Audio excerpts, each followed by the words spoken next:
Alright guys, welcome to the Bronze Shelf.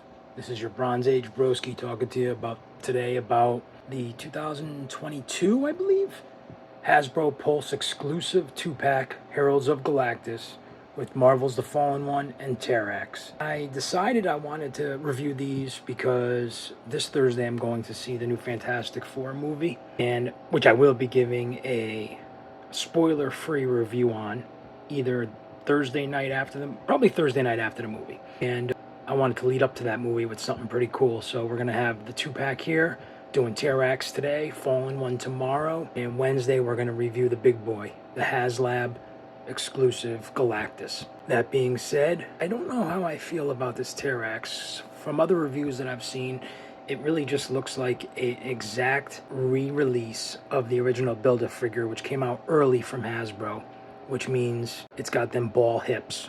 And that was like the main thing that really needed to be updated by Hasbro. And they did. And then they go back to it. So that's a little weird for me. But nonetheless, we're going to crack it open here. We're going to pull out Terrax and we're going to see what it's all about. Check out the paint, the sculpt, and the articulation. All right, guys, let's crack this thing open and see what it's all about. Just looking at it right now, a few thoughts I have right off the bat are how disappointing it is that it's just a simple re-release of the Build-A-Figure. Just trying to pose him around just now, quick off camera. You know, he's single jointed in the elbows, so I couldn't even get him to kind of like hold the cosmic axe behind his head, you know, in like a cool type of pose like that. There are poses you can get him in. His joints are very stiff out of the box, but you can get him in some pretty cool poses. Again, the paint is definitely better. They're using the new face print technology on the face, so the face is definitely a little bit better. The colors are a little bit different. So there are definitely things that I feel are better.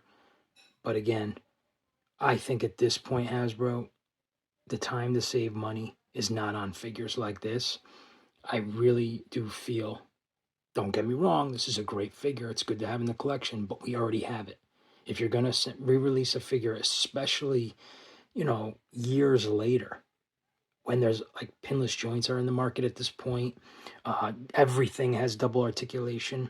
Everything has, or not everything, but a lot of things have butterfly joints. I mean, it's time, guys, that Terrax gets some the respect he deserves. Hey, guys, the only accessory that comes with the Terrax is his cosmic axe, which I do not have the Build-A-Figure with me. It's in storage.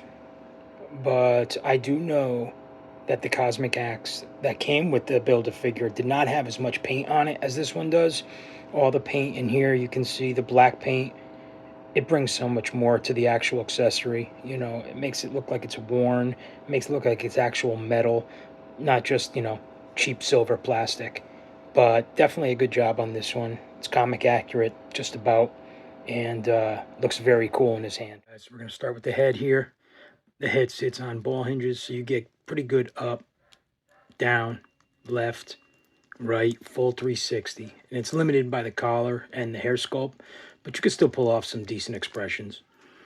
Shoulders here are a traditional ball hinge setup, giving you good forward, some good backwards. You do get 360. This does impede a little bit, but it doesn't stop it. But as you can see, it catches there. So you may have to adjust that again after you're done. And you do get outward pretty high, which is nice. Don't go much higher than that. Being an old Build-A-Figure, it will pop the arm off. There's no butterfly joint on this. Range is still okay, but God, that would have helped. Full bicep swivel, which helps with rotation and getting some more of those aggressive axe-wielding poses. No double jointed elbows, just single. Again, I feel like I'm repeating myself, but that would have helped tremendously. They're definitely missing out on that. Wrists, standard wrist swivel and hinge. You can rotate the wrists and flex it up and down. Great for holding that big old axe. Ab crunch gives you a good forward bend, slight back bend, and it's a deep crunch though for a pretty wide figure like this. The waist, there is a full swivel at the waist, so you can twist them into some dynamic stances. This is not connected, which is pretty good, so it doesn't really hinder him, which is pretty good. The back doesn't either. This whole thing shifts with him. That's pretty cool. But then we get down to the hips, and this is where the biggest issue I have with reusing an older figure like this is you're reusing the ball pegged hinges on the hips here. We wanted to get away from that, Hasbro, and you're not letting us by having these newer figures come out with that. It does have a nice hidden thigh cut, which is just above the leg armor, which helps a lot. Knees are double jointed. They go pretty deep on a big figure like this with this bulky piece here as well. That's pretty nice. You do have boot cut swivel, which helps lining up the leg and foot positioning. And then with the ankles they're pretty on point. I got to give them that. You got up, down, and you have nice side-to-side pivot, which is great for stability, especially with some of those like wider power stances for him. I do wish, though, however, that it wasn't so tight. When I took this guy out of the box, I did have to heat him up. You guys might have to as well. Just be aware of that when you take him out of the box, guys. All right, guys, so overall, I'm giving this Terrax figure a solid B grade. As awesome as the character is, and trust me, Terrax is one of those cosmic heavyweights who should command a presence on any shelf. This figure just doesn't fully deliver.